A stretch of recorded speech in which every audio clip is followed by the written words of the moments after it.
Hello, I'm the Nostalgia Critic. I remember it so you don't have to. I'm sorry I don't look my best, but seeing how we did the top 11 best movie sequels of all time, it only figures to do the top 11 worst. And guess what? There's a few more than top 11, so we had to do the absolute worst! And I'm not ready.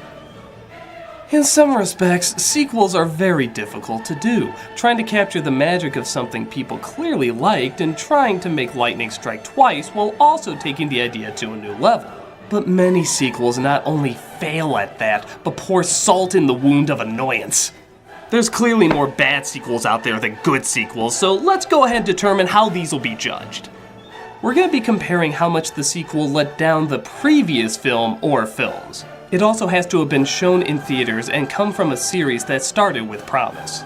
We knew nothing could improve Twilight, so why would it be a letdown if the sequels were bad? These are the films that could have been a contender, but instead turned into a con blunder. What's that?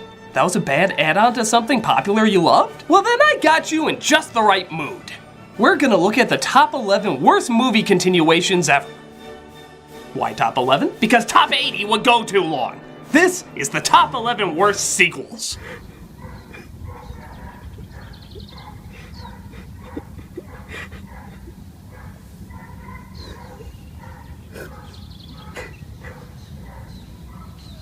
Number 11. Godfather Part 3. I'm putting this so low on the list because it is still a competently made film. It still is for Coppola. It does have a memorable line or two. Okay, just one. Just when I thought I was out, they pulled me back in. And if it was released on its own, it'd just be seen as an ordinary bad flick, not one of the worst. But seeing how this is coming off of the heels of not one, but two of what many consider the greatest films ever made, this flick was painful to sit through. It went from subtle, complex, powerful storytelling to over-the-top acting, over-the-top writing, and even over-the-top kills. When someone died in these movies, it felt real, chilling, often disturbingly quiet. Here, a helicopter tries to take out people like a Fast and a Furious movie. Look at this whining about his lucky coat. Yeah, he would have lasted long in the mafia world. My lucky coat! The writing gets needlessly complicated, involving controlling the Vatican Bank, even ties to the friggin' Pope. Come on, I know the mafia's big, but if there was a Godfather Part 4, they'd probably go after the world next, like Dr. Evil. And yeah, let's talk about that elephant in the room, Sofia Coppola.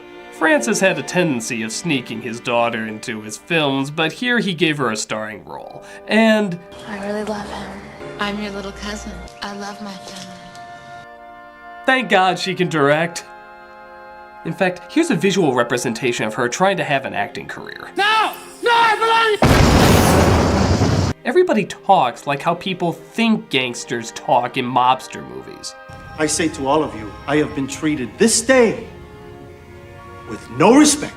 You will not give, I'll take. And it doesn't help that the lines are written just as bad.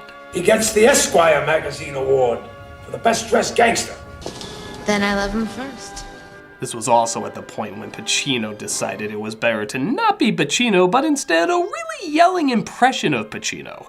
I spent my life protecting my family. How the high and mighty fall. This was a letdown that easily any of us could refuse.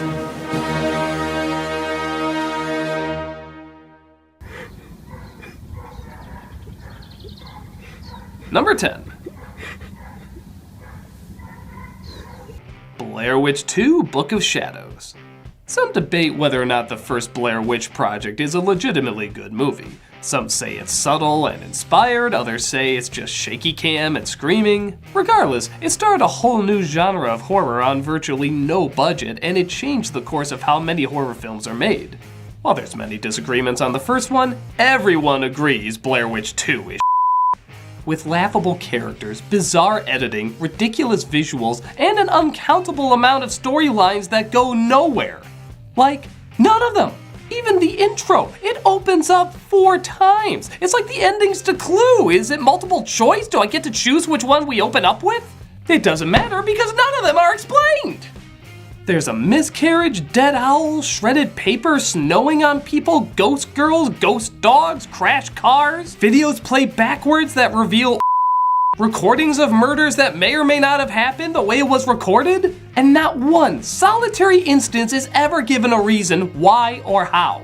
This movie throws every pointless plot thread at us, all except for one: the Book of Shadows. Yeah, there's no Book of Shadows in it, the title of the movie. In fact, come to think about it, I don't even know there's a Blair Witch. It's amazing how not only does this not work as a sequel, connecting in almost no way to the first except by acknowledging that there was a first, they want to go to the same site where it took place, but it in no way holds up as a standalone film either. It's mind-bogglingly insane, and not in an interesting or scary way, just an insane way. Who knows what anyone was thinking when they put this craziness together? They may have kept the camera still, but outside of that, it's just a Blair mess.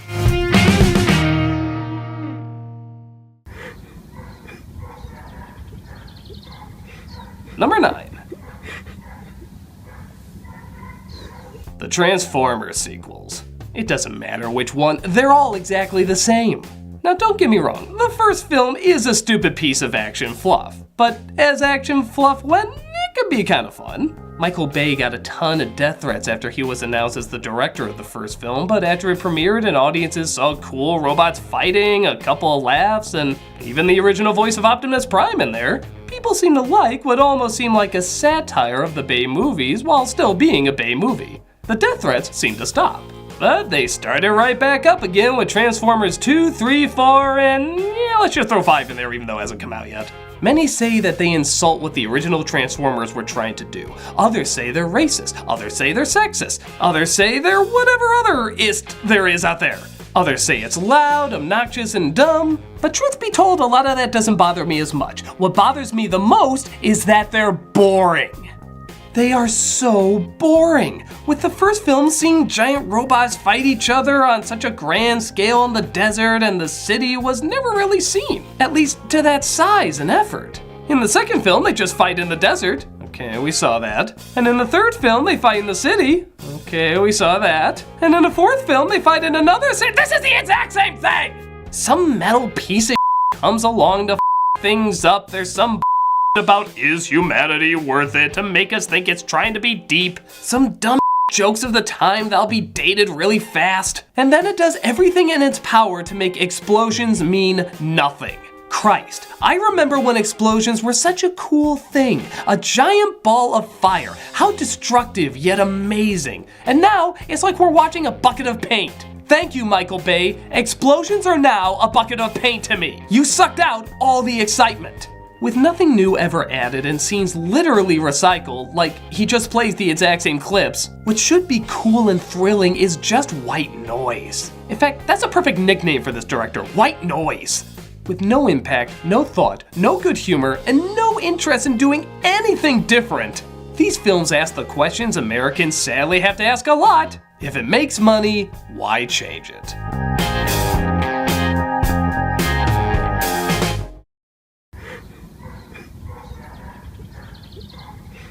Number 8.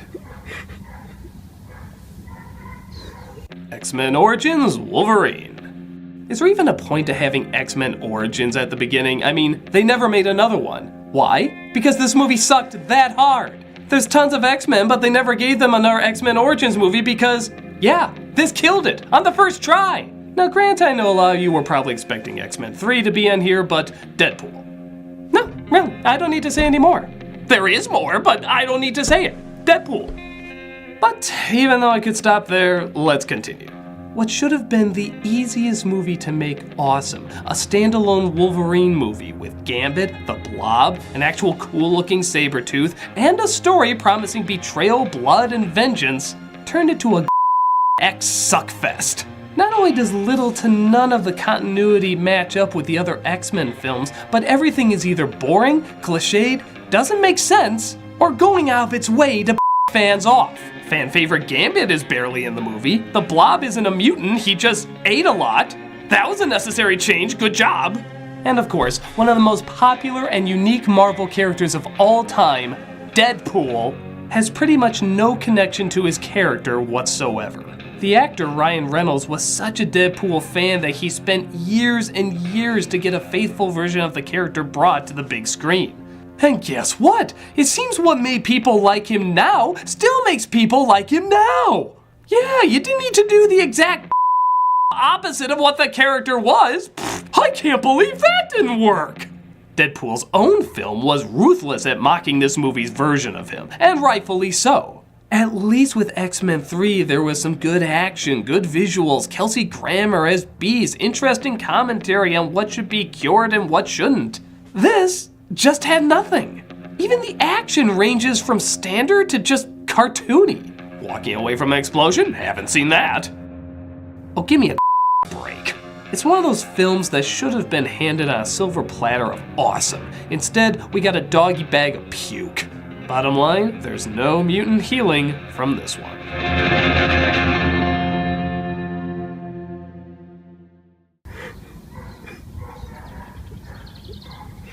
Number 7. Blues Brothers 2000. Did anybody ask for this? Anyone? Blues Brothers is about as perfect a comedy as you can get. It's energized, it's hilarious, it's raunchy, it's a musical, it has car chases, it has some of the most unbelievable crashes ever caught on screen. It's a friggin' icon. This one? This one feels like a Saturday morning cartoon, even down to having the little kid's sidekick. And you wanna know why he's there? Because everyone else looks old, tired, unfocused, slower, and not funny. My God, is it not funny? All it's trying to do is recapture the magic of the first film with half the budget, half the energy, and a million subplots that clearly don't belong in Blues Brothers. Haven't you ever wanted to see the Blues Brothers go up against a Caribbean witch? What the am I watching? The first film had a simple premise: raise money to save an orphanage. A Three Stooges short could pull that off. Here, it's not even made clear what they're doing. Just a band, I guess. And people are chasing them down. For some reason. It so doesn't give a that it doesn't even end. It just stops. It looks like we're gonna get a big chase scene after seeing almost none throughout the entire film, and then they roll the credits. Yeah, the sequel to one of the best car chase comedies ever, and they write out all the car chases. The one thing it has going for it is the blues music is actually pretty well done. Full disclosure, I even picked up the soundtrack after watching it. But that's the only good connection this movie has to the original Blues Brothers. It's pointless, it's contrived, it's not humorous. If the first film was a mission from God, then this is a flaming bag of dog from hell.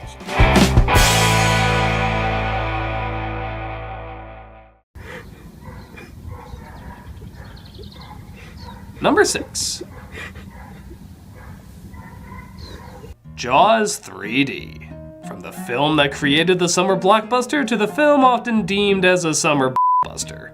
Jaws 3D is exactly what you would think of, not only in a bad sequel, but in a bad 3D sequel. Look at this. This is beyond embarrassing. Was the point of having it 3D so that you can see in 3 dimensions how bad the keying is? Granted, I know the shark looks a little fake in the first film the more you see him, but nothing compares to this one. This is one of the most laughably lame effects ever. That is, you know, except for all the other effects. And they aren't just bad effects that you had to freeze frame to see how bad they are. They hold on these uncomfortable illusions for a while. Like, they were proud of how they looked. One of the funniest things is that they shoot scenes in that obnoxious 3D way where they'll zoom in on something for the effect, but because the film doesn't come with glasses, you're just awkwardly looking at close-up stuff for no reason. Wow, that's really not impressive. No, not at all. On top of that, the story's forgettable, the characters are cutouts. There's even a tie-in with it taking place at SeaWorld. How would you like that advertising? Go to SeaWorld where you'll die. How could such a film dripping with subtle horror, suspense, and drama be reduced to something this laughably bad? Just when you thought it was safe to go back in the water, you realize it is. Because it makes more sense than going to the movie theater to see this sinker.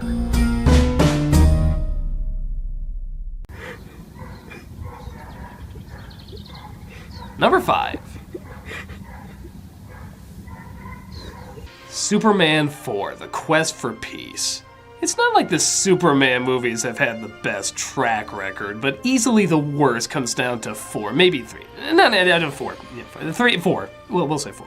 With a, I guess, well-intended message about stopping nuclear warfare, this movie not only had no idea how to make any strong message about the subject apart from stop it, but it had some of the worst writing, acting, and effects out of all of them. They literally used the same clip of Superman flying several times. They say Superman's hair can hold a ton, yet it can be cut with ease. The movie cares so little that there's actually a scene where a human being is just taken into space. No suit, no oxygen, she can just breathe. That is a special kind of I don't give a. In this one, Superman has to fight Nuclear Man, a combination of Lex Luthor and Superman's DNA, and apparently the DNA of some fabric too, so he's born with clothes. Boy, his DNA is quite the fashion designer.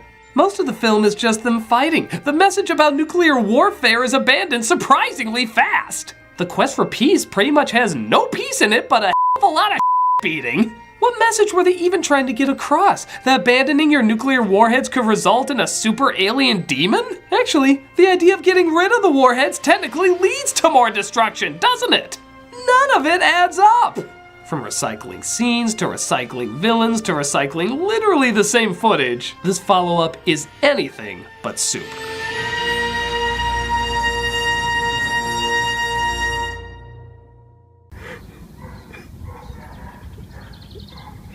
Number 4. Star Wars: The Phantom Menace. Yeah, pretty hard not to have what many consider the most hated sequel of all time.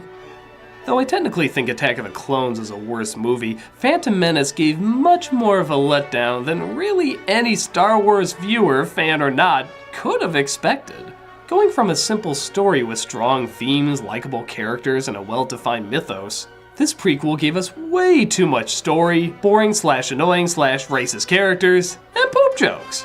Because that's what was missing from Star Wars. Abandoning the mix of practical effects with superimposed imagery, this world lives mainly in the computer, never really looking like the main characters are looking at what should be right in front of them. The movie has done everything to rewrite the ideas and symbols that fans held so dear by saying faith and religion can be in a blood test. Virgin births are totally a thing now. No big deal. And people don't need to have personalities because we can put all our humor in one obnoxious character. Star Wars was loved so much that it took fans several viewings for them to accept that this is actually a bad movie. It was like the stages of death, going through denial, bargaining, fear, anger, but when the acceptance finally set in, there was no denying what storm we all witnessed. This went from arguably the most anticipated film in a lifetime to the most despised betrayal of a fan base felt with a creator. No matter what the future of the Star Wars movies hold, this film is so bad that everyone can almost guarantee it can't possibly get worse.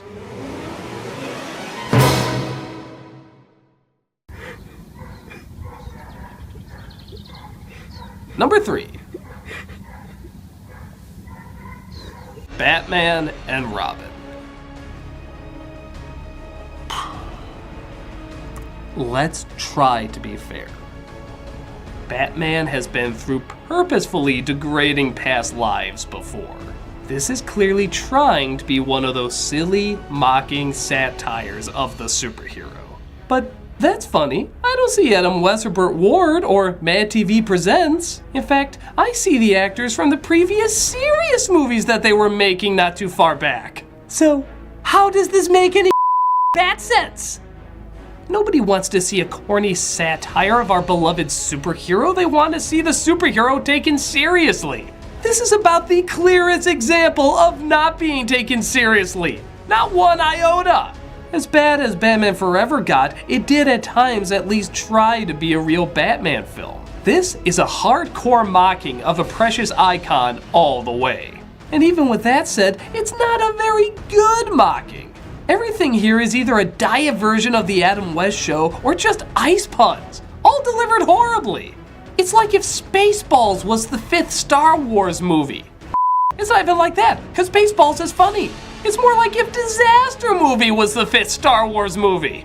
Every second is an insult to one of the greatest superheroes of all time, and it knows it's doing it and doesn't care. They care so little that they even throw in, you know what? The one thing the film has going for it is, like most Schumacher films, it surprisingly looks very nice. Not at all like Batman, but Schumacher's ability to show off a set and its production values is always welcomed. But other than that, it's an unbearable experience. It's hard to say if this is the worst superhero movie made, but it's easily the worst superhero sequel made. Especially when using the same actors as the same characters from what's apparently supposed to be the same serious world.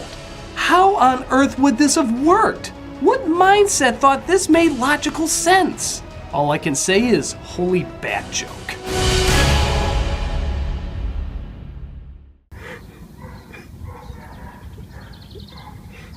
Number 2. Son of the Mask. Okay, this really shouldn't be that hard. A sequel to The Mask. You can't get Jim Carrey? That kid who won the Nintendo Power Contest got Actually, he kinda did. It's an interesting story, look it up, but none of that matters. Just find somebody else, do some cartoony effects, and it should be passable, at the very least. This is anything but passable.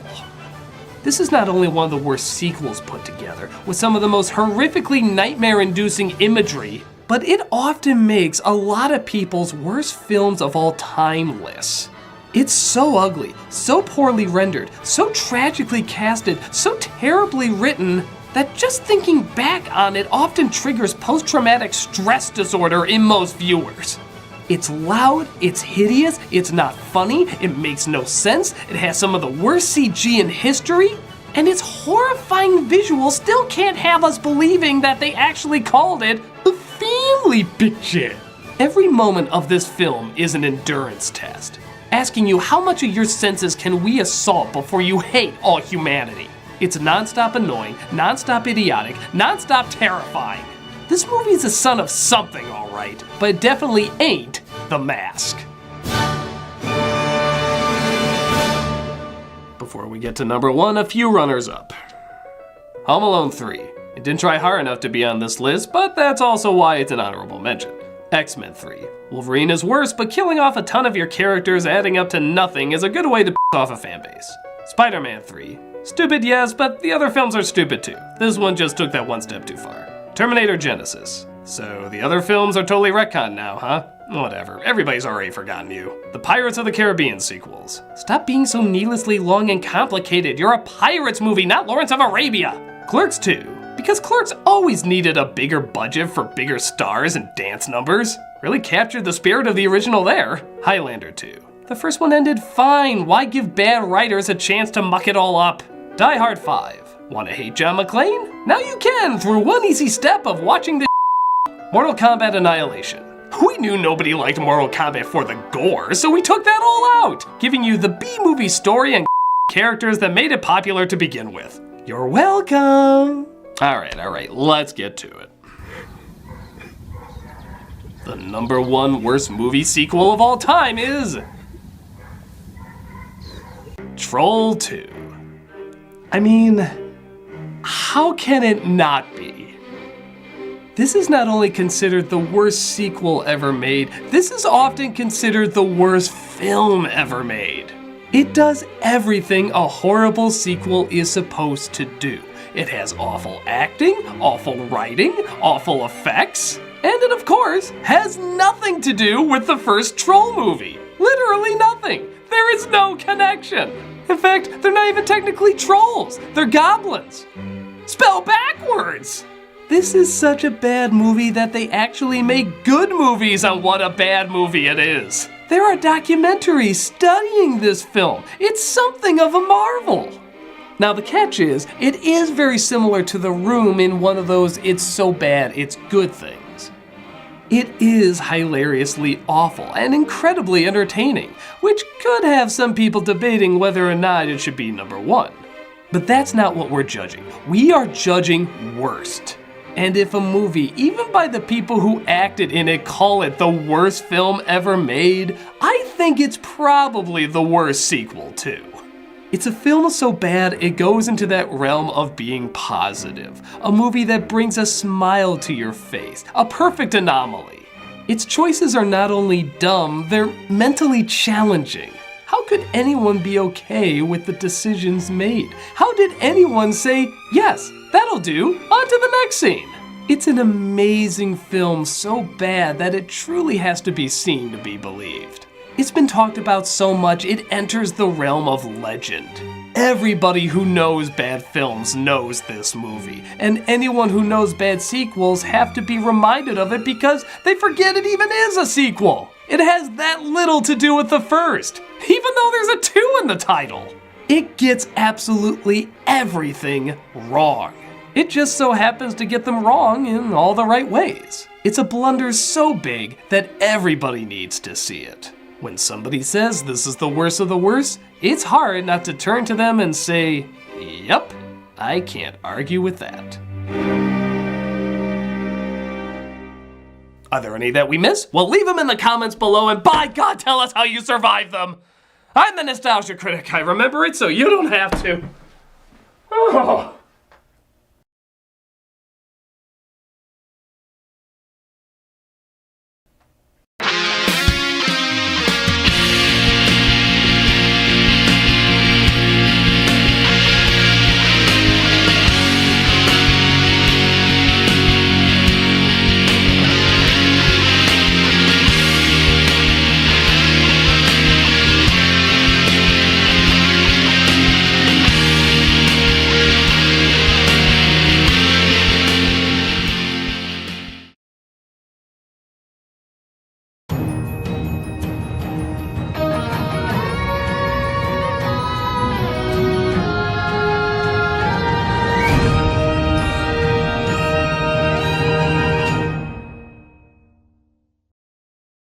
Hey, Doug Walker here doing the charity shout out, and this week we are doing the Brain and Behavioral Research Foundation.